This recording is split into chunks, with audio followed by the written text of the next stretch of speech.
اعوذ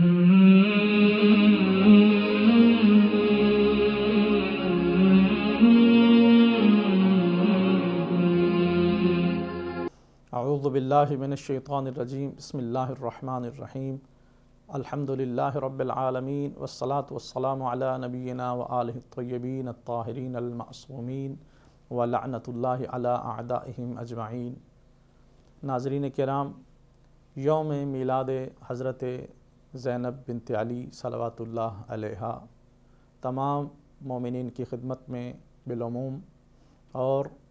حضرت صاحب الزمان علیہ السلام کی بارگاہ عزت پناہ میں بالخصوص مبارکباد ہو۔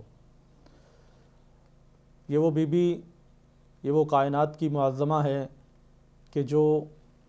گلشن عصمت و طہارت میں ایسی کلی بن کے کھلی کہ جس نے آنگن رسالت کو مہکا دیا۔ خاندان مرج البحرین میں یہ ایسا موتی نمودار ہوا کہ جس کی تجلی کسی طور بھی لؤلؤ والمرجان سے کم نہ تھی۔ اس خاندان عصمت و طہارت میں اس سے پہلے بھی ایک عظیم الشان بیٹی تشریف لائی تھی کہ جو رحمت بن کے اس ذات کے لیے تشریف لائی تھی کہ جس کو اللہ نے رحمت للعالمین کا خطاب عطا فرمایا تھا۔ یعنی یہ بیٹی رحمت بھی ہے تو اس ذات کے لیے کہ جس کو اللہ نے دو جہان کے لیے رحمت بنایا ہے۔ اور آج پھر اس خاندان میں ایک بیٹی زینب بن کے اس دنیا میں جس کا تولد ہو رہا ہے کہ جب حضرت رسول اللہ صلی اللہ علیہ وآلہ وسلم کے دست مبارک پر یہ سورہ کوثر کی تفسیر آئی تو آپ نے استفسار فرمایا کہ یا علی، میری اس دختر نیک اختر کا کیا نام رکھا ہے؟ تو مولا متقیان علی ابن ابی طالب علیہ السلام نے عرض کیا، یا رسول اللہ، آپ کی بیٹی معظمہ حضرت فاطمہ زہرا صلوات اللہ علیہا نے مجھ سے پہلے اس بچی کا نام نہیں رکھا اور حفظ مراتب کا خیال رکھا ہے کہ مجھ سے پہلے اس بچی کا نام نہیں رکھا۔ تو یا رسول اللہ، یہ کیسے ممکن ہے کہ آپ جیسی ہستی کے ہوتے ہوئے، آپ جیسے سید و سردار کے ہوتے ہوئے میں اس بچی کا نام رکھوں؟ آپ ہم سب کے سید و سردار اور مختار ہیں۔ تو جب یہ بات حضرت رسول اللہ صلی اللہ علیہ وآلہ وسلم نے سنی تو روایت میں ملتا ہے کہ آپ نے فرمایا، یا علی، جب حفظ مراتب ہی طے پایا ہے تو پھر میں اپنے پروردگار سے پہلے اس بچی کا نام کس طرح سے رکھ سکتا ہوں؟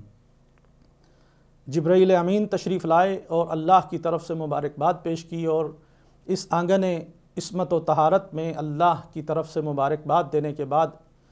فرمایا کہ یا رسول اللہ، اللہ نے اس بچی کے لیے ارشاد فرمایا ہے کہ سم ھذا المولود بسم زینب، کہ اس بچی کا نام زینب رکھا جائے۔ معلوم ہے خصوصی طور پر مومنین اس بات کو جانتے ہیں کہ زینب کا مطلب ہے زین و اب، یعنی اپنے باپ کے لیے زینت۔ کیا عظیم یہ گھرانہ ہے کہ جس میں ماں ام ابیہا ہے اور بیٹی زینب بن کے آئی ہے، اور وہ بیٹی جو رحمت بن کے آئی تھی وہ رحمت للعالمین کے لیے رحمت تھی، مگر جو زینب بن کے آئی ہے، جو زینت بن کے آئی ہے، یہ کس باپ کے لیے زینت ہے؟ یہ وہ اس علی کے لیے زینت ہے، اس ذات مقدس کے لیے زینت ہے کہ جو پورے اسلام کے لیے زینت ہے۔ رسول اللہ صلی اللہ علیہ وآلہ وسلم ارشاد فرماتے ہیں کہ زینت الارض الرجال وزینت الرجال علی ابن ابی طالب، کہ اس زمین کی زینت مرد ہیں اور مردوں کی زینت علی ابن ابی طالب علیہ السلام ہے۔ اگر اسلام کی تاریخ کو دیکھا جائے تو اسلام کی پہلی دعوت ذو العشیرہ کی زینت علی ابن ابی طالب نظر آتے ہیں۔ اگر اسلام کی ہجرت کو دیکھا جائے تو شب ہجرت بستر پیمبر کی زینت علی ابن ابی طالب ہیں۔ اگر ہجرت کے بعد کی جنگوں کو دیکھا جائے تو بدر و حنین و خیبر و خندق کی زینت علی ابن ابی طالب ہیں۔ اگر رسول اللہ صلی اللہ علیہ وآلہ وسلم کی معراج مقدس کو دیکھا جائے تو معراج کے پردہ میں آواز علی ابن ابی طالب کی ہے جو معراج کو زینت دے رہی ہے۔ اگر غدیر خم کے مقام پر دیکھا جائے تو منبر کی زینت علی ابن ابی طالب ہیں۔ اگر فتح مکہ کو دیکھا جائے تو دوش پیمبر کی زینت علی ابن ابی طالب ہیں۔ یہ وہ علی ہے کہ جو مسجد کی زینت ہے، جو محراب کی زینت ہے، جو ایمان کی زینت ہے، جو اسلام کی زینت ہے، جو کائنات ممکنات کی زینت ہے۔ حد ہے کہ اللہ رب العزت نے قرآن میں ارشاد فرمایا ہے کہ المال والبنون زینت الحیات الدنیا، کہ اس دنیا کی حیات کی زینت یا مال ہیں یا بیٹے ہیں، اور علی جو ساری کائنات کے لیے زینت ہیں، اور ان کے بیٹے حضرت امام حسن مجتبیٰ علیہ السلام، حضرت امام حسین علیہ السلام، حضرت محمد حنفیہ، حضرت عباس علمدار، ایسے ایسے نامدار بیٹوں کی موجودگی میں جو علی جیسے باپ کی زینت ہے، اس مقدسہ کا نام زینب بنت علی صلوات اللہ علیہا ہے۔ جناب فاطمہ زہرا سلام اللہ علیہا کے حوالے سے دیکھا جائے تو تاریخ اسلام میں ایسی ایسی خواتین، ایسی ایسی مستورات آئی ہیں کہ جن کا ذکر خداوند عالم نے قرآن میں بڑے ہی احسن انداز میں فرمایا ہے، اور ان کے قصیدے بیان کیے ہیں، اور سارے اسلام کے ماننے والوں کو ان کی عزت و احترام کا درس دیا ہے۔ ان میں حضرت حوا ہیں، حضرت آسیہ ہیں، حضرت مریم ہیں، حضرت خدیجہ سلام اللہ علیہا، اور تمام بیبیاں جو صحابیات ہیں، جو ازواج مطہرات ہیں، اور ائمہ معصومین کی والدات ہیں، ازواج ائمہ ہیں، بہت عظیم الشان بیبیاں آئی ہیں، لیکن اولین و آخرین کے لیے جو سیدۃ نساء العالمین ہیں وہ جناب فاطمہ زہرا صلوات اللہ علیہا ہیں۔ اس اعتبار سے جو میں فکر عرض کرنا چاہتا ہوں آپ کی خدمت میں وہ یہ ہے کہ اولین و آخرین میں کوئی بیوی بھی جناب فاطمہ سلام اللہ علیہا کی ثانی نہیں ہے، اور اس کائنات میں اگر کوئی ثانی زہرا ہے تو وہ فقط جناب زہرا کی بیٹی حضرت زینب علیہ مقام صلوات اللہ علیہا ہیں۔ اور یہ بات بھی بڑی عجیب ہے کہ اس کائنات میں ثانی زہرا تو موجود ہے، لیکن ثانی زینب کوئی نہیں ملتی۔ یقیناً اگر کسی ذات کو ہمیں پرکھنا ہو، اگر اس کی معرفت کو حاصل کرنا ہو، اگر اس کی پہچان حاصل کرنا ہو، تو اس کے دو ہی طریقے ہیں، یا اس کے نسب کو دیکھا جاتا ہے یا حسب کو دیکھا جاتا ہے۔ تو اس مقدسہ کے اگر نسب کو دیکھا جائے تو رسول اللہ صلی اللہ علیہ وآلہ وسلم ارشاد فرماتے ہیں کہ کل نسب ینقطع یوم القیامہ الا نسبی، ہر نسب یوم قیامت میں ختم ہو جائے گا لیکن میرا نسب باقی رہے گا۔ یہ وہ مقدسہ ہے جس کے ننہال کو دیکھا جائے تو رسول اللہ صلی اللہ علیہ وآلہ وسلم احمد مختار، جس کے ددھیال کو دیکھا جائے تو ان کے دادا سید عرب و عجم، جن کے بابا جان کو دیکھا جائے تو حیدر کرار، جن کے سسر کو دیکھا جائے تو حضرت جعفر طیار علیہ السلام، اگر ان کی نانی کو دیکھا جائے تو ملکۃ العرب ہیں، اگر ان کی دادی کو دیکھا جائے تو وہ مربیہ رسالت و امامت نظر آتی ہیں، جن کے بھائیوں کو دیکھا جائے تو جوانان جنت کے سردار ہیں، جن کی والدہ ماجدہ کے بارے میں پہلے ہی عرض کر چکا ہوں کہ جو سیدۃ نساء العالمین ہیں۔ ایسے گھرانے میں یہ معظمہ پرورش پا رہی ہیں، آغوش رسالت میں پرورش پانے کا موقع نصیب ہوا، مولا متقیان کی بارگاہ میں فیضیاب ہونے کا موقع ملا، عصمت جناب سیدہ کے زیر سائے میں پلی، حسن و حسین جیسے اماموں کے ساتھ وقت گزرا، لیکن اس کے باوجود حضرت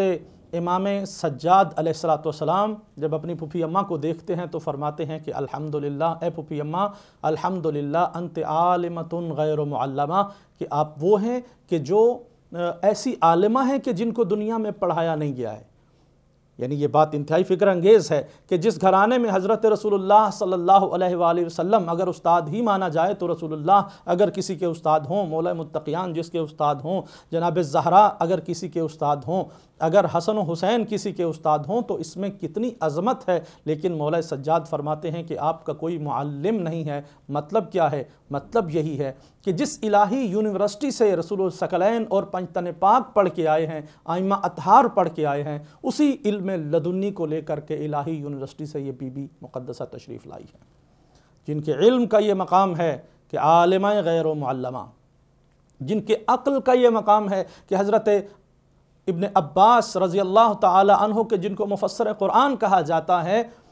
وہ اس مقدسہ سے حدیثوں کو نقل کرتے ہیں اور پھر بیان کرتے ہیں کہ حدثتنا عقیلتنا، ہماری عقیلہ بنی ہاشم نے یہ ہم سے روایت بیان کی ہے۔ جو ابن عباس جیسے بنی ہاشم کے عظیم دانشوروں کے لیے عقیلہ بنی ہاشم ہو، اس کا کیا مقام ہوگا، اس کی کیا عزت ہوگی۔ جن کی عبادت کو دیکھیں تو حضرت امام حسین جیسا عابد و زاہد کہ جن کا سر ہی عبادت کے عالم میں قلم ہو رہا ہے، وہ اپنی بہن کو کہہ کے جا رہے ہیں کہ میری بہن زینب مجھے صلاۃ اللیل میں فراموش نہ کرنا۔ اگر ان کے صبر کو دیکھا جائے تو ایک مقام ہے کہ حضرت امام حسین علیہ السلام کے لاشے پر پورا گھر لٹ چکا ہے، خیمے جل چکے ہیں، ہاتھوں میں رسن ہیں، اور ارشاد فرمائی ہے اللہم تقبل منا ھذا القربان۔ اور اگر ان کی شجاعت کو دیکھا جائے تو دشمن کے دربار میں کھڑے ہو کر ہاتھوں میں رسن ہے سر برہنہ، مگر اس بھیڑ بدماشوں کی بھیڑ میں کھڑے ہو کر مقدسہ منبر پہ بیٹھے ہوئے کو مخاطب کر کے کہہ رہی ہیں یبن الطلقاء، اے ہمارے آزاد کردہ غلاموں کی اولاد، لگتا ایسے ہے کہ جو منبر پر ہے وہ قید میں ہے اور جو رسن بستہ ہے وہ آزاد ہے، وہ سردار ہے۔ اس طرح سے میری معظمہ کی حیات طیبہ ہمارے لیے نمونہ عمل ہے کہ اگر مقدسہ کے علم کے بارے میں دیکھا جائے تو تاریخ اسلام میں ملتا ہے کہ جب تک مدینہ میں رہیں مقدسہ ایک مدرسہ چلاتی رہیں، باقاعدہ مدرسہ، لوگوں کو علم قرآن، علم حدیث، علم عقائد و فقہ کہ دروس جناب سیدہ زینب صلوات اللہ علیہا مسلسل پڑھاتی رہیں اور خواتین کی تربیت کرتی رہیں۔ مگر اس پورے دورانیے میں مدینہ کے دورانیے میں بی بی مقدسہ نے جب مدرسہ چلایا اور اس کے بعد جب مولا متقیان علیہ السلام کوفہ میں ظاہری خلافت پر آئے تو بی بی یہ مدرسہ وہاں منتقل کیا اور کوفہ میں باقاعدہ مدرسہ چلتا رہا، اور پھر مولا کی شہادت کے بعد یہی مدرسہ منتقل ہوا مدینہ میں، اور بی بی مقدسہ یہ مدرسہ مدینہ میں چلاتی رہیں۔ اس پورے عرصہ میں ایک بہت بڑی بات جو میں اپنی بہنوں کو بتانا چاہتا ہوں وہ یہ ہے کہ ایک مقدسہ مدرسہ چلا رہی ہے، اور مولا متقیان علیہ السلام کے ہمسائے میں ایک یہودی رہا کرتا تھا جس نے یہ بیان دیا کہ میں 2 سال علی ابن ابی طالب کا ہمسایہ رہا، مگر مجھے یہ معلوم نہ تھا کہ علی کی کوئی بیٹی بھی ہے۔